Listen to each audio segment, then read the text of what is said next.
रिक्शे चलाने वाले का लड़का कर सकता है, तो यार हम क्यों नहीं कर सकते? अंदर वो जुनून है कि मुझे करना है, तो फिर आपको दिन नहीं दिखेगा, रात नहीं दिखेगी, गरीबी नहीं दिखेगी, गर्मी सर्दी कुछ नहीं दिखेगी, आप तो कर लोगे। फाइनेंशियल कंडीशन इतनी ठीक नहीं थी कि आगे हमें का नाम रोशन किया है, क्योंकि MBBS बनना इतना आसान नहीं होता। सपना था कि मुझे डॉक्टर बनाना है, क्योंकि मैं पढ़ाई में थोड़ा चलाया कि घर को थोड़ा सपोर्ट भी होता रहे।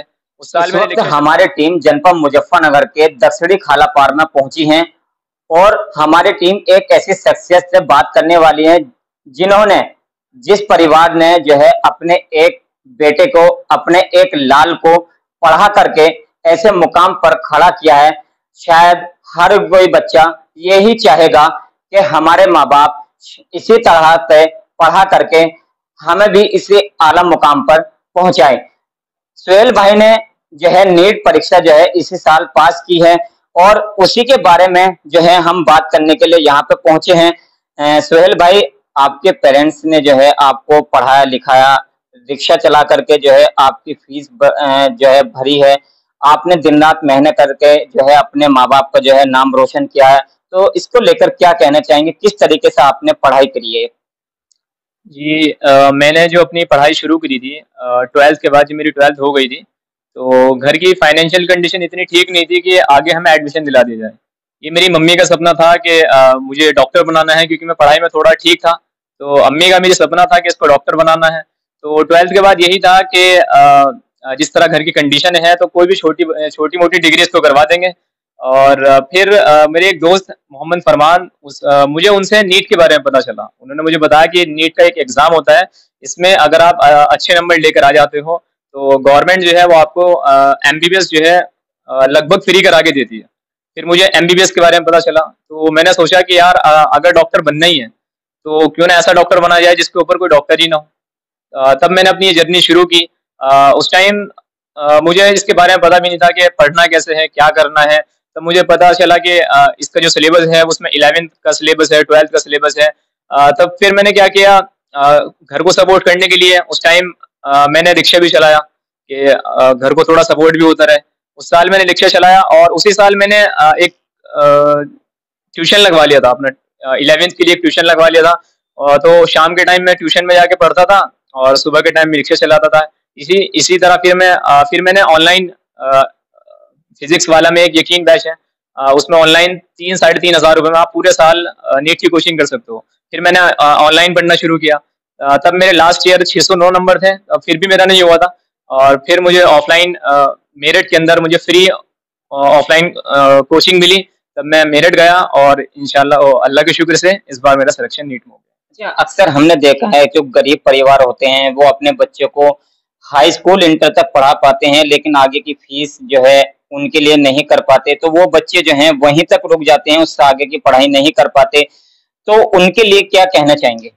उनके लिए मैं ये कहूंगा कि आज का वो दौर नहीं है जैसा पहले का दौर था कि आप मोबाइल से नहीं पढ़ सकते, आप ऑनलाइन नहीं पढ़ सकते। एक टाइम था कि अगर आपको नीट की या जेई की अगर कोचिंग करनी है तो बच्चों को अपने घर से बहुत दूर जाना पड़ता था, लाखों लाखों रुपए खर्च करने पड़ते थे कि 2-3 लाख रुपए अगर आपके घर में होंगे तभी आप नीट की या जेई की तैयारी कर सकते हो। पर वो दौर अब नहीं है। अब के टाइम में आप अगर आपके पास एक मोबाइल है तो आप 3-4 हजार 4,000 5,000 रुपए में आप घर बैठे भी नीट की तैयारी कर सकते हैं, जैसा मैंने की है। एग्जाम्पल आपके देखा है कि जब माँ बाप अपने बच्चों को पढ़ाने की कोशिश करते हैं, बहुत बच्चे ऐसे होते हैं जो पढ़ते हैं लेकिन पढ़ा नहीं पाते, तो आपने किस तरह से ये स्ट्रगल? तो सबसे पहले यही था कि मैं एक सरकारी स्कूल से था और हिंदी मीडियम से था, और मैंने जो नीट की कोचिंग करी है वो इंग्लिश में करी है। तो सबसे बड़ी प्रॉब्लम तो मेरे लिए यही थी कि यार मैं 12 साल से हिंदी पढ़ता आ रहा हूँ, अब मुझे सब कुछ इंग्लिश में पढ़ना होगा। तो यही था। पर मैंने अपनी मेहनत को जारी रखा। मुझे पता था कि मेरा एम छोटा नहीं है, एक MBBS डिग्री कोई छोटी मोटी डिग्री नहीं है, बहुत बड़ा एम है। तो उसके लिए आपको उसी लेवल की मेहनत भी करनी पड़ेगी। तभी मैंने एक नोटबुक बनाई, उसमें जितने भी नए नए वर्ड्स इंग्लिश के मुझे मिले मैंने लिखा, उसको याद किया। दिन के 50 वर्ड मिल गए, 100 वर्ड मिल गए। ऐसे ऐसे करते करते हिंदी से इंग्लिश वाला मेरा ये फेज जो है वो चेंज हुआ। मैं बिल्कुल हिंदी से इंग्लिश वाले फेज में आ गया।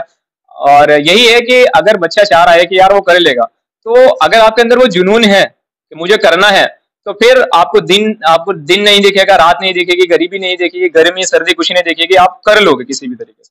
अच्छा, नीट की परीक्षा जैसे आपने पास की है, कितने अंक आपके इसमें जो है आए हैं? मेरे अंक जो आए हैं वो 552 हैं और मेरी ऑल इंडिया रैंक जो है वो 11,214 है। अच्छा, नीट की परीक्षा को लेकर जैसे आपने क्षेत्र का नाम रोशन किया, अब तो पूरे जिले में आपका जो है नाम चल रहा है, हर कोई जो है आप इसका श्रेय जो है आप किसको देना चाहेंगे? श्रेय सबसे पहले जो इसका श्रेय जाता है वो मेरे पेरेंट्स को जाता है, खासकर मेरी मम्मी को जाता है, क्योंकि वो उन्हीं का सपना था। उसके बाद बहुत सारे टीचर्स हैं जिन्होंने मुझे सपोर्ट किया, मुझे बताया कि किस डायरेक्शन में जाना है, क्योंकि आप पढ़ सकते हो पर डायरेक्शन बताने के लिए आपको कोई उस्ताद होना चाहिए। तो मेरे टीचर हैं मोहम्मद हाशिर सर, उन्होंने मेरी हिंदी से इंग्लिश वाली जर्नी में बहुत मदद की।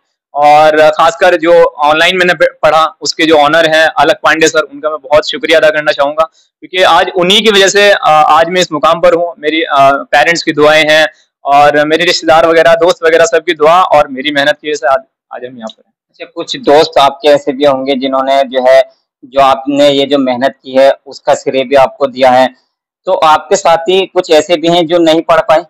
बहुत सारे हैं। अब वो नहीं पढ़ पाए उसके लिए बहुत सारे रीजन होते हैं। एक तो ये रीजन होता है कि अगर बच्चे की फाइनेंशियल कंडीशन ठीक है तो बच्चे के पास ऑप्शन मिल जाता है।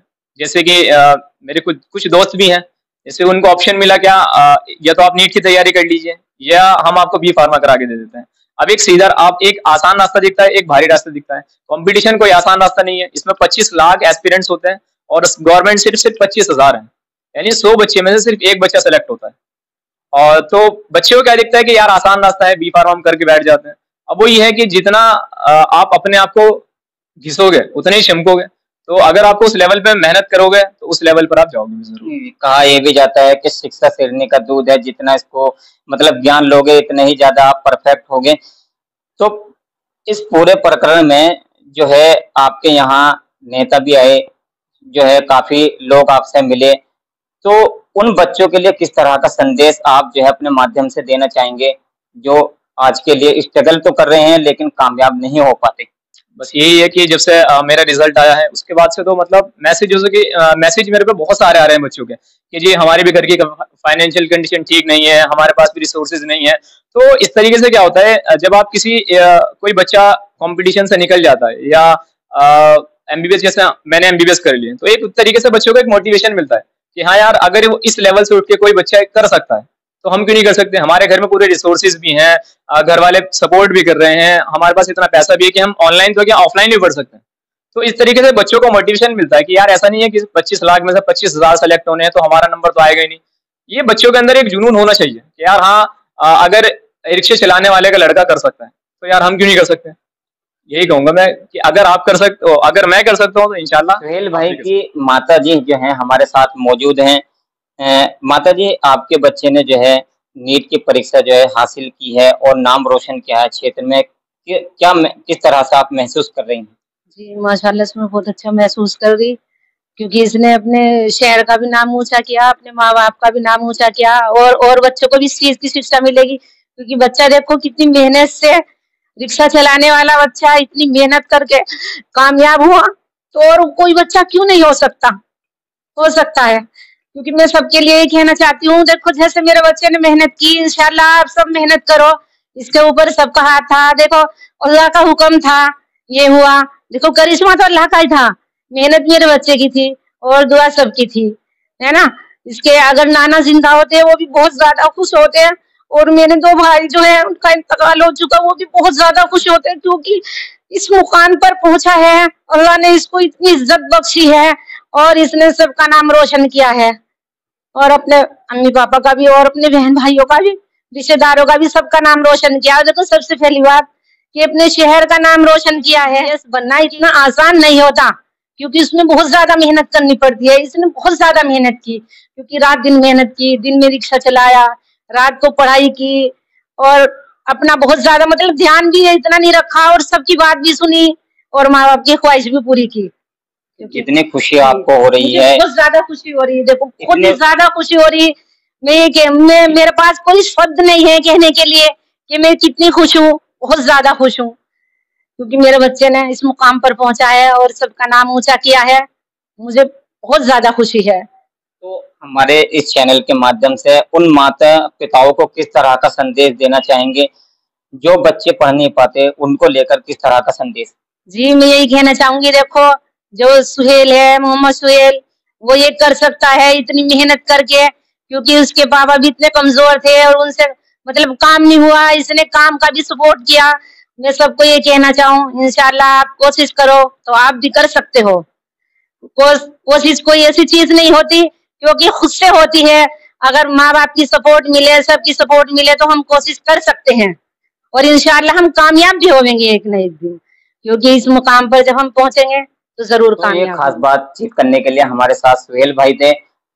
देखिए, भले से ही आप आधी रोटी खाएं, लेकिन अपने बच्चों को जरूर पढ़ाएं।